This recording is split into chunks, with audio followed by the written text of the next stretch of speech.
WCBI News at 10 starts now. Good evening and thank you for joining us. State leaders are still dealing with fallout after the former director of the Department of Human Services and several others associated with that agency were arrested earlier this week. The Legislative Black Caucus releasing a statement today saying they will work to right the wrongs and put better oversight in place. Courtney Ann Jackson breaks down how it was possible for the money to flow from DHS to the nonprofits.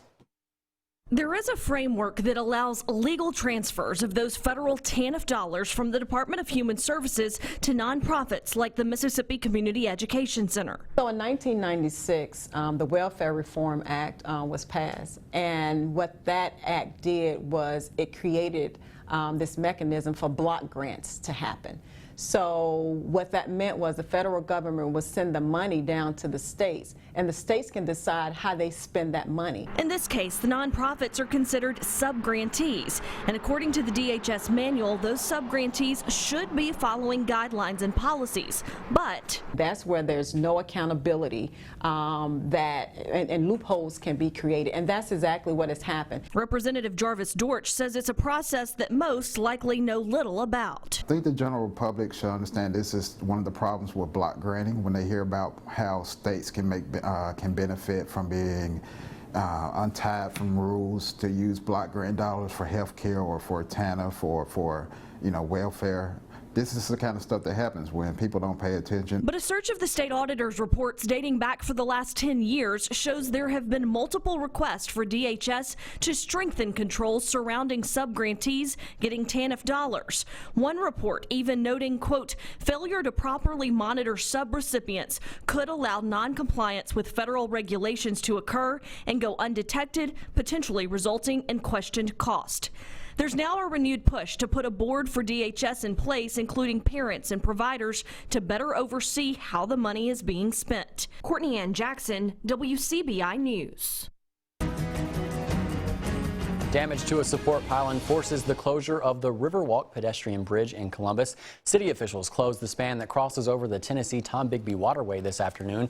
Sources tell WCBI a pier has shifted and put the bridge in danger. We're told city officials believe flooding rains over the past year contributed to or possibly caused the damage. The RIVERWALK itself is still open. The bridge was once the main thoroughfare to what is now known as the Island. It was built in the 1920s and renovated and turned into a pedestrian walkway in 2013.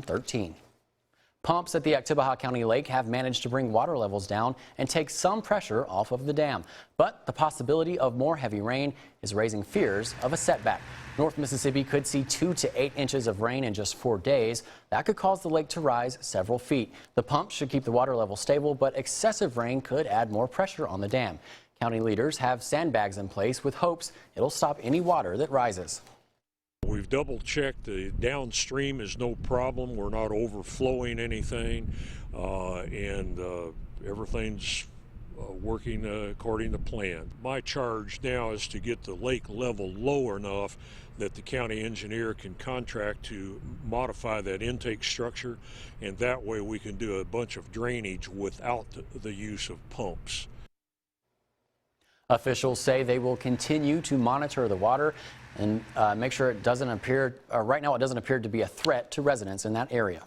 Well, Cash, you're exactly right. We do have some heavier rain on the way. Fortunately, not dealing with that right now. The radar is indicating a few showers right here along the Highway 82 corridor. Not really sure if any of that's making it to the ground with as dry as we are at the surface right now, but it is certainly possible they have a few sprinkles overnight tonight. Generally, lows getting down into the low to upper 30s in some spots. 37 for us here in Columbus, 38 in Tupelo. Now for tomorrow, we are looking at a beautiful Saturday. Plenty of blue sky, still a little chilly up into the mid-50s, down into the 40s though just after sunset, 46 by 6 p.m. We're dry for the weekend, but as Cash mentioned, there's a lot of rain on the way. I'll break down what that means for you coming up in just a little bit. A hotel fire in Jackson displaces dozens, but this hotel wasn't just a place for them to stay on the road. For many of them, it was their home. Lanaya Lewis from CBS affiliate WJTV in Jackson has more on the victims and possible infrastructure issues that made the blaze difficult to fight. Basically, this was a dump, but it was home. You know what I'm saying? A place called home is now just a horrific sight. An early morning fire forced dozens out of their unit at the Hilltop Inns and Suites Friday, leaving them with just the clothes on their backs. I thought the heater was on fire at first, and then I opened the door up and seen flames coming out of the roof, and then smoke by that time and started engulfing our room. And I was trying to grab what I could real fast to sacrifice to get it out of there, but we was already breathing heavy smoke in. Many tenants said they didn't know there was a fire until firefighters came knocking at their door. They said no sprinklers came on. One even said firefighters had a rough time getting water to douse the flames. They didn't have no water. They could have stopped a lot of it, but for some reason they said they didn't have no water. 2 hours, ain't no water been on the building, all the water on the ground. Cleotha Sanders with the Jackson Fire Department says one fire hydrant did not work near the motel, but crews responded quickly to fix the problem. Our incident commander, he did a great job notifying Public Works about that, and what we did, once the hydrant that they deemed that was inoperable, they moved to the next hydrant. No lives were lost in the fire, but one woman was transported to the hospital after she injured her leg trying to escape. We spoke to her husband about their next move. I'm 65 years old. I'm too damn old to start over. Everything we own, stuff, like I said, I can't replace is in there. My family's stuff that's dead and gone. So I don't know what we're going to do. The cause of the fire is still being investigated. Fatal shootings, house fires, even plane crashes. First responders often find themselves at horrific scenes. Our Quentin Smith talks with first responders about how they cope after covering a tragedy. As Houston Fire Chief Jonathan Blankenship begins each day, he vows to always give his all. He loves what he does. However, he admits when the calls come in, he never knows what to expect. You never know. It could be as little as somebody needing to talk to somebody, or it could be as bad as somebody's worst day. Dealing with someone else's worst day is something first responders often deal with, and it can sometimes have a lasting effect. There's many incidents I'll never unsee, or there's many incidents I'll never ever forget. Generally, we're dealing with the task at hand. And if it's tragic, then we're still dealing with the task at hand. I'm not going to say that emotions aren't, that it doesn't happen, because a lot of times it does. Again, we are human. Although covering tragic incidents comes with the job, responders say there's no training to prepare for those circumstances. Mainly the guys will internalize it until they come back, and they'll really talk amongst themselves. If it's something that we feel we need to bring in extra outside personnel for, we have set up for outside counseling come through, like services like through community counseling and some of the other local churches. West Point Fire Chief Ken Wilburn says his department, just like many others, will bring in counseling services and debrief teams during these situations. He believes allowing emergency responders to have someone to speak with and providing the necessary resources is critical in the coping process. Oh, it's extremely important on that, because if not, they'll carry it with them the rest of their lives, and it could affect their work life. It can affect their home life. It could affect them for years and years down the line. There's one big misconception about first responders, that we're the tough guys and gals, and we don't have to, we can handle this. We don't necessarily need counseling or things of that nature. And that is absolutely not right. Along with receiving help from their departments, resources are also made available for family members of first responders to allow them to help with the coping process from home. Well, once again, shaping up to look like a pretty good weekend, right, Trevor? Yeah, and you might want to enjoy this weekend while you can, because the week after is just going to be quite a mess. You'll see that on the Emerson Animal Hospital forecast. Take a look at Blaze. In the spirit of this morning, just a little bit of snow out there. This is not from today, but from a couple of years ago. Still, Blaze looks like he's enjoying the snow. As I mentioned, really nice weekend. No snow for the weekend, getting up to the 60s on Sunday. There's that rain starting to creep in on Monday, and it doesn't stop there. We've got the breakdown for you right after this. Stay with us. Your WCBI First Alert AccuWeather forecast with meteorologist Trevor Burchett. Lots of blue sky and sunshine across the area today. You'll see that on the Alpha Insurance camera network. From Louisville, you see just a few clouds starting out, but generally lots of sunshine on downtown down there. We have started to see the clouds build in through much of the evening tonight. We'll be mostly cloudy through the evening, but generally lots of sunshine, a really nice way to end the week for your Friday. Now, an interesting start to your Friday. Some folks actually saw a little bit of snowfall earlier this morning as forecasted. You see a little bit of a trace just north of I-22. Really, everybody else didn't see any accumulation. You probably didn't even notice it when you woke up, but if you were up early enough this morning, you might have noticed a few flakes flying. This is from Ryan. He's a meteorology student over at Mississippi State. He was up at 4 a.m. to catch the snow. I probably should have been. I'm a big snow geek. I'm really upset that I missed this. But you see just a few flakes flying around out there. It didn't really last long. Wasn't enough to cause any problems on the roadways, but that's the good news. If you were up near Corinth, Alcorn County, you might have gotten a quick dusting on your car. And of course, if you see any interesting weather happening, you can send in photos and videos to us via our mobile app for Apple and Android. That's also available on Facebook, Twitter, and Instagram, or you can email it to us, weather@wcbi.com. We'd love to share your photos and videos with the viewers back at home. Overnight tonight, another cool one down into the low and mid 30s. As I mentioned, clouds will continue to build in here. We can't rule out a couple of isolated showers, as I mentioned a couple of minutes ago, but generally we're going to stay dry, and that's going to be the trend into the weekend as well. A really nice weekend shaping up. Will be a little cool for Saturday, only staying in the 50s. Lots of sunshine, though. Warmer for Sunday. Check that out. 65 degrees with lots of sun. And as I mentioned, enjoy that weekend because we've got some big changes on the way.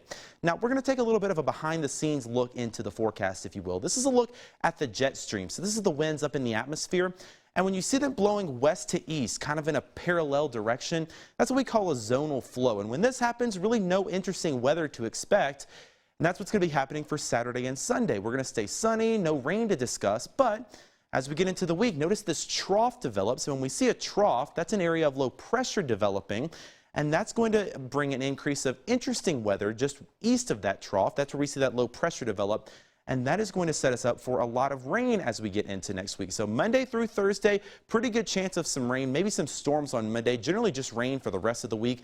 Lots of flooding in some spots, especially in those areas that are already saturated. 2 to 5 inches possible in some spots. Could even see a little bit more in localized areas. So again, Monday through Thursday, pack the rain gear, pack the umbrella. Whoever's doing the rain dance out there, you got it. It's coming, I promise.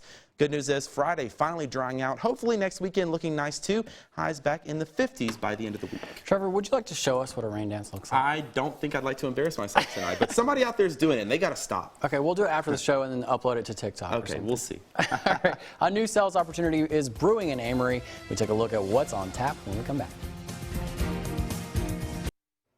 It's a day some folks in Amory have been looking forward to since December, the first day of alcohol sales in the city. Allie Martin has more on the busy start and what some businesses have on tap for the future.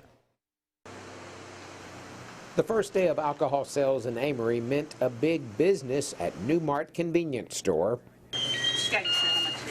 The store is one of a handful in town where people can buy alcohol the first day of legal sales.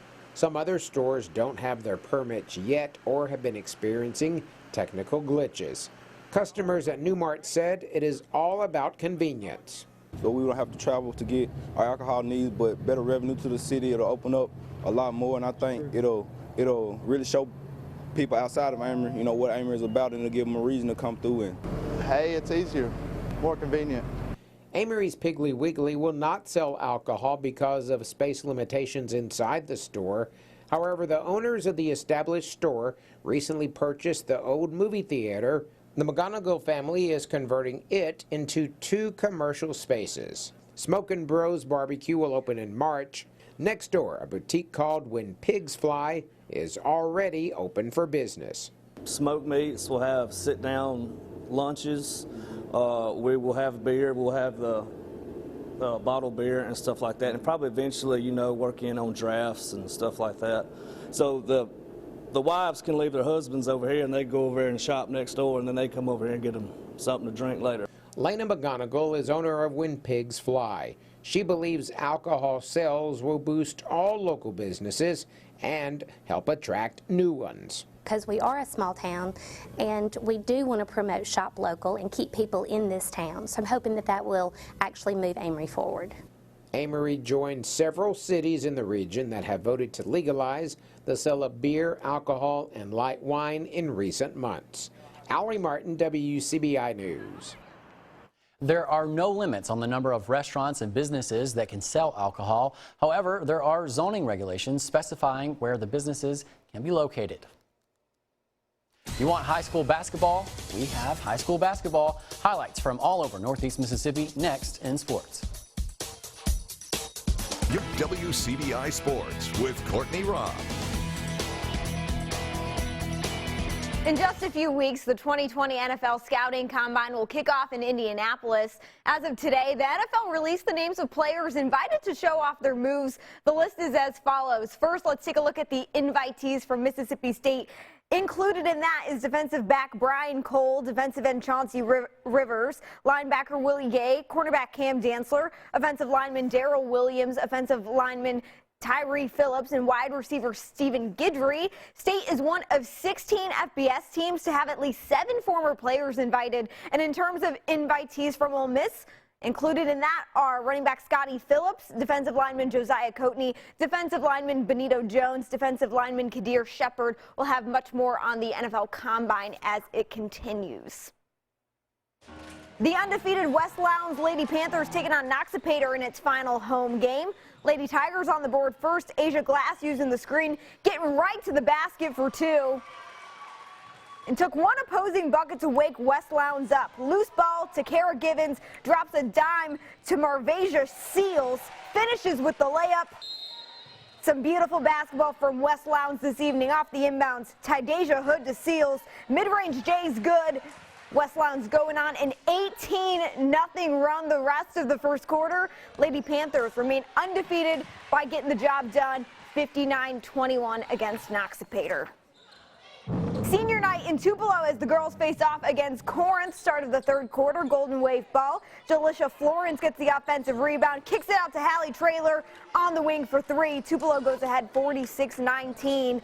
Chamaya Crothers with a deflection. Kenzie Sharp gets the loose ball, starts the break, hits an open trailer in the corner for the J, pulls up, net.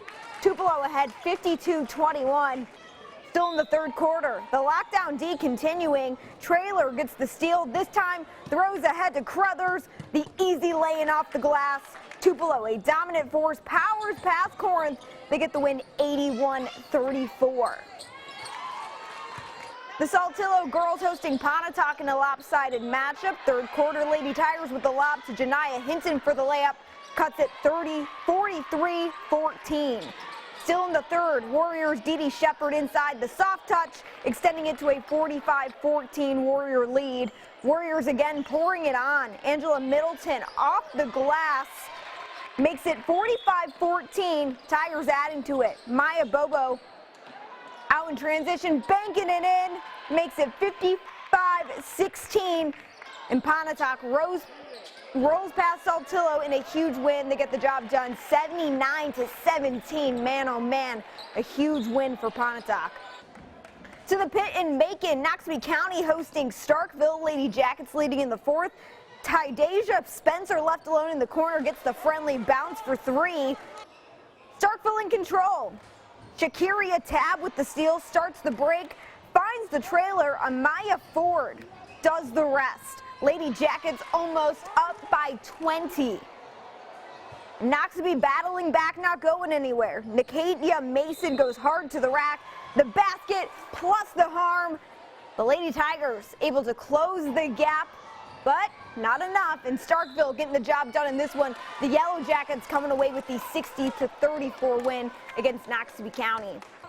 Running it back on the boys' side for senior night. Jackets versus Tigers right off the bat. Jackets on the board. Cameron Skinner left alone, hand down, man down, 3 bucket. Tigers not going anywhere. Off the miss, Marlon Wyndham with the board, goes coast to coast. No one stops him. Wyndham with the hang time and the finish. It was a back and forth battle. A long pass from Starkville. Jadakiss Williams with the steal. Colby Lockett lays his one to Dontavian Davis.